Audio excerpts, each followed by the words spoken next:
제사편 자식들의 반란. 효도는 사라지고 남은 건 오직 탐욕뿐이었습니다. 정신감정검사. 72세 어머니를 정신병자로 만들려는 자식들의 마지막 수단. 하지만 그들은 몰랐죠. 어머니가 이미 모든 준비를 끝냈다는 걸. 10월 10일 화요일 오전 10시. 병원 정신건강의학과. 그곳에는 4명의 자녀가 기다리고 있었습니다. 72세 어머니를 맞이하기 위해. 아니, 정확히는 어머니의 재산을 지키기 위해. 제 이름은 최영순. 그리고 오늘은 제 정신이 멀쩡하다는 걸 증명하는 날입니다. 과연 누가 비정상일까요? 챕터 1 검사 전날 밤. 검사 전날 밤. 저는 잠을 이룰 수 없었습니다. 내일이면 제가 정신 감정을 받는다는 게 믿기지 않았거든요. 72년을 살아오면서 제 정신 상태를 의심받아 본 적이 없었는데 하필 제 자식들한테서. 창밖을 보니 불 꺼진 아파트들이 보였어요. 저 집들에도 저 같은 어머니가 있을까요? 자식들한테 배신당하고 정신병자 취급받는 그런 어머니들이. 밤 11시 30분. 친구 미란이한테서 전화가 왔습니다. 영순아, 자? 아니, 잠이 안 와. 내일 걱정되지? 응. 떨려. 미란이가 말했습니다. 영순아, 넌 아무 문제 없어. 떳떳하게 검사 받고 와. 그리고 애들 면상 똑바로 봐줘. 면상을 똑바로 보라. 맞아요. 내일은 제가 당당해야 하는 날이에요. 숨거나 피할 이유가 없으니까. 잘못한 건 저 애들이니까. 침대에 누웠습니다. 하지만 눈을 감아도 자꾸 떠올랐어요.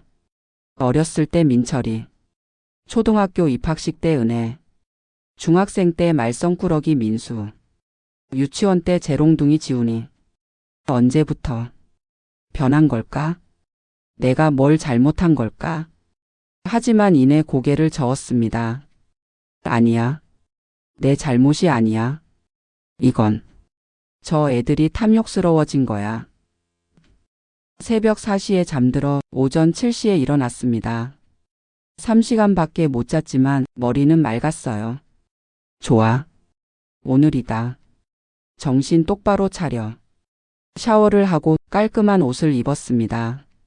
거울을 봤어요. 72세 여자. 하지만 눈빛만은 누구보다 또렷했습니다. 챕터 2 병원 도착. 오전 9시 50분. 병원에 도착했습니다. 10분 일찍 온 거예요. 정신건강의학과는 3층이었습니다. 엘리베이터를 타고 올라가는데 심장이 빠르게 뛰었어요. 진정해. 난 아무 문제 없어. 스스로에게 계속 말했습니다. 3층에 내렸습니다. 복도 끝에 정신건강의학과 간판이 보였어요.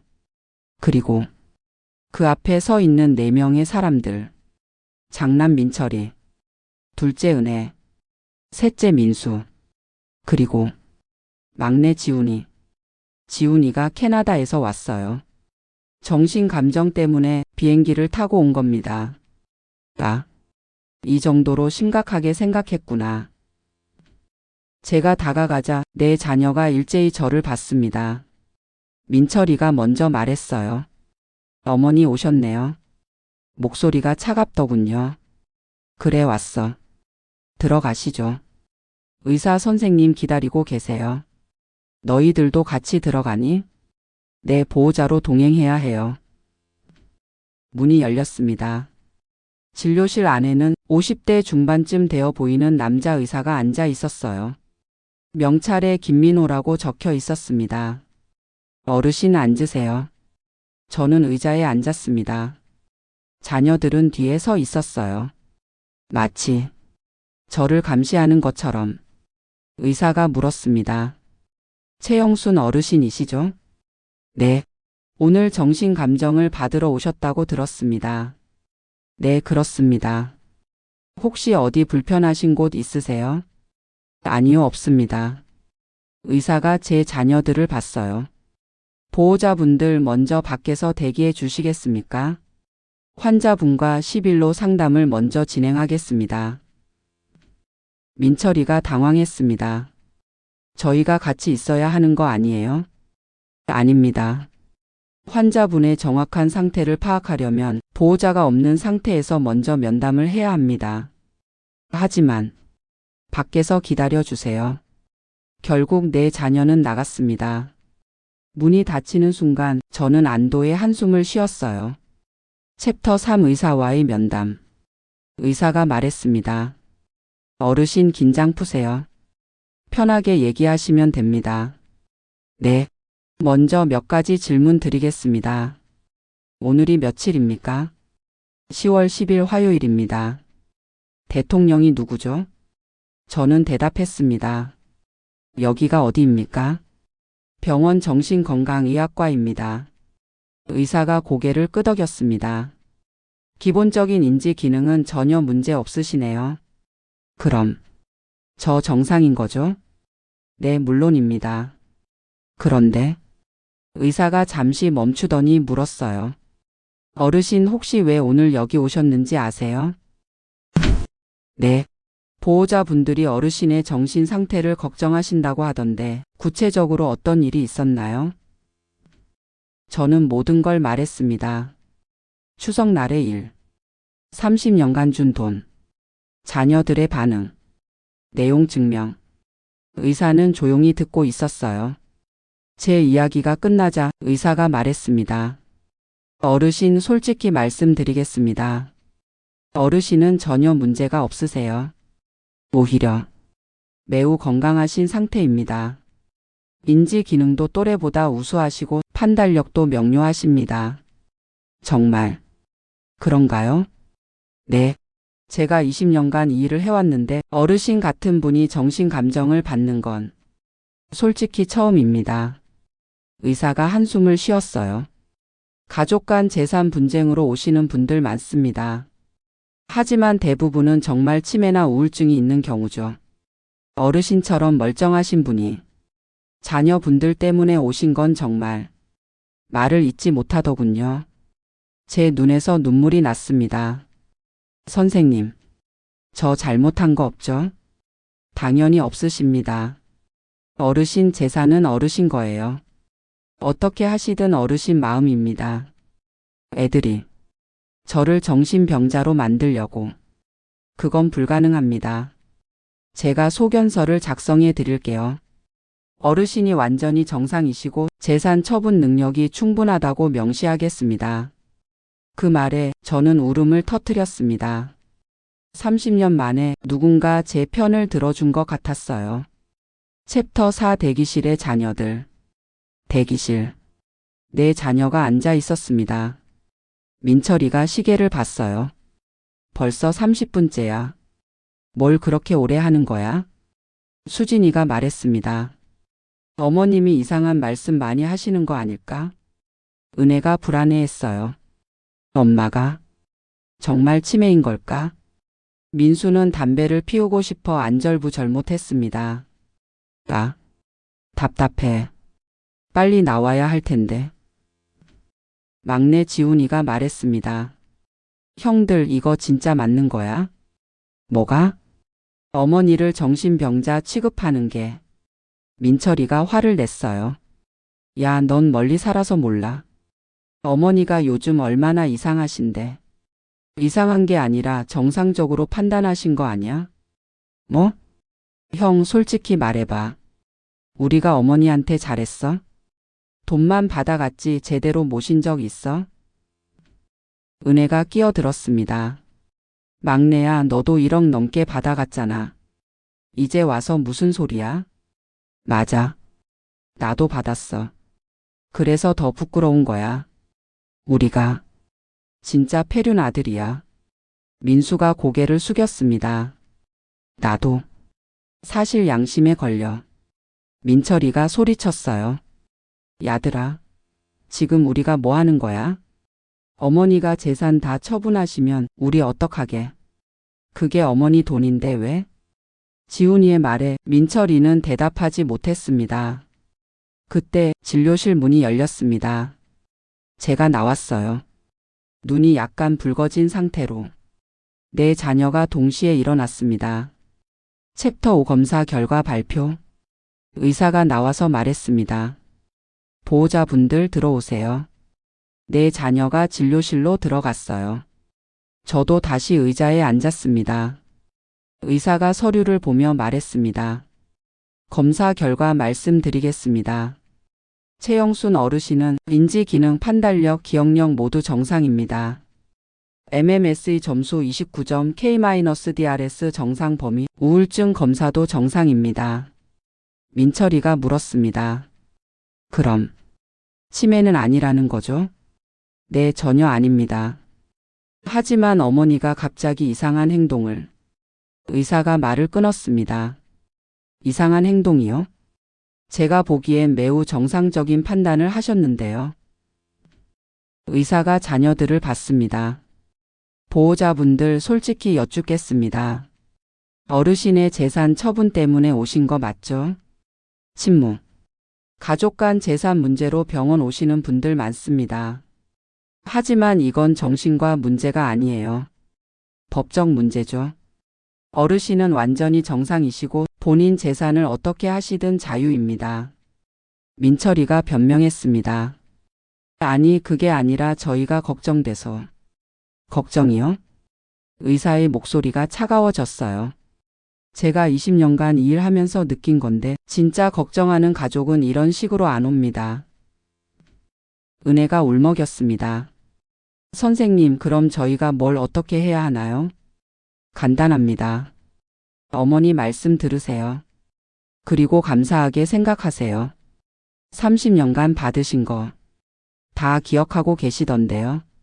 민수가 고개를 숙였어요. 지훈이는 눈물을 닦았습니다. 민철이만 화난 얼굴로 서 있었습니다. 의사가 봉투를 하나 건넸습니다. 이건 정신감정 소견서입니다. 어르신이 완전히 정상이시다는 내용이에요. 법적으로 필요하시면 사용하세요. 저는 봉투를 받았습니다. 감사합니다, 선생님. 어르신 당당하게 사세요. 어르신 인생이에요. 그 말이 제게 큰 힘이 됐습니다. 챕터 6 병원 밖에서 병원을 나왔습니다. 10월의 햇살이 따스했어요. 주차장에서 민철이가 말했습니다. 어머니 이제 만족하셨어요? 뭐가? 정신감정 받아서 정상이라고 증명하셨잖아요. 그래, 만족해. 내가 미친 게 아니라는 걸 증명했으니까. 민철이가 화를 냈습니다. 어머니, 도대체 왜 이러시는 거예요? 우리가 뭘 잘못했다고. 저는 민철이를 똑바로 봤습니다. 뭘 잘못했냐고? 민철아, 넌 정말 모르니? 30년이야. 30년. 내가 너희들 위해 살았어. 근데 너희들은 나한테 고맙다는 말 한 번 제대로 한 적 없어. 오히려 날 정신병자로 만들려고 했잖아. 은혜가 울며 말했습니다. 엄마, 미안해. 정말 미안해. 미안? 지금 미안하다고? 저는 고개를 저었습니다. 이미 늦었어. 저는 가방에서 서류 봉투를 꺼냈습니다. 이게 뭔지 아니? 정신감정 소견서야. 내가 완전히 정상이라는 증거. 이제 내가 재산을 어떻게 하든 너희들이 막을 수 없어. 민철이가 소리쳤습니다. 어머니, 정말 그러실 거예요? 우릴 진짜 버리실 거예요? 버리는 게 아니야. 너희들이 먼저 날 버렸잖아. 돈으로. 민수가 무릎을 꿇었습니다. 어머니, 제발. 한 번만 더 기회를. 민수야, 일어나. 더 이상 무릎 꿇지 마. 나도. 이제 지쳤어. 지훈이가 말했습니다. 어머니, 저는 뭐라 드릴 말씀이 없네요. 제가 정말 잘못했습니다. 적어도 지훈이만은 진심으로 사과하는 것 같았어요. 하지만 이미 늦었습니다. 저는 내 자식을 차례로 봤습니다. 얘들아, 마지막으로 말한다. 다음 명절엔 오지 마.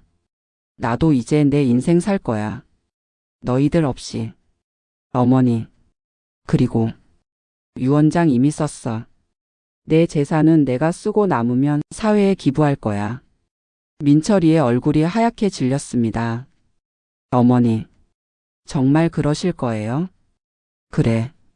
정말이야. 저는 그들을 뒤로하고 혼자 걸어갔습니다. 버스 정류장으로. 뒤에서 누군가 부르는 소리가 들렸지만 돌아보지 않았어요. 더 이상 뒤돌아볼 이유가 없으니까. 버스를 타고 창밖을 봤습니다. 가을 하늘이 맑았어요. 나 이제 자유구나. 그 생각을 하니 눈물이 났습니다. 슬픔이 아니라 해방감 때문에. 집에 돌아와 거실에 앉았습니다. 텅 빈 집. 하지만 답답하지 않았어요. 오히려 평화로웠습니다. 30년 만에 처음으로 제 집이 제 것 같았어요. 전화가 울렸습니다. 친구 미란이었어요. 영순아, 어땠어? 미란아. 나 정상이래. 당연하지. 그럼 애들은? 이제 안 볼 거야. 잘했어. 잘했어, 영순아. 미란이의 목소리가 떨렸습니다. 이제 내 인생 살아. 알았지? 응. 그럴게. 전화를 끊고 저는 노트북을 켰습니다. 그리고 검색했어요. 시골 전원주택 매물. 노년 취미생활. 혼자 사는 법. 새로운 인생을 위한 첫걸음이었습니다. 정신감정에서 승리한 최영순. 하지만 자녀들은 이대로 물러서지 않습니다. 어머니가 집을 팔기 전에 막아야 해. 장남 민철이 주도하는 더욱 치밀한 계획이 시작됩니다. 제5편 유 원장의 저주에서 가족 전쟁이 최고조에 달합니다. 여러분은 가족과의 관계 어떻게 지키고 계신가요? 때로는 거리두기가 서로를 위한 최선일 수도 있습니다. 여러분의 생각을 댓글로 나눠주세요. 이 영상이 도움이 되셨다면 구독과 좋아요, 알림 설정 꼭 부탁드립니다. 유 원장을 둘러싼 치열한 공방전. 절대 놓치지 마세요. 시니어 인생 스토리, 여러분의 인생과 함께합니다. 감사합니다.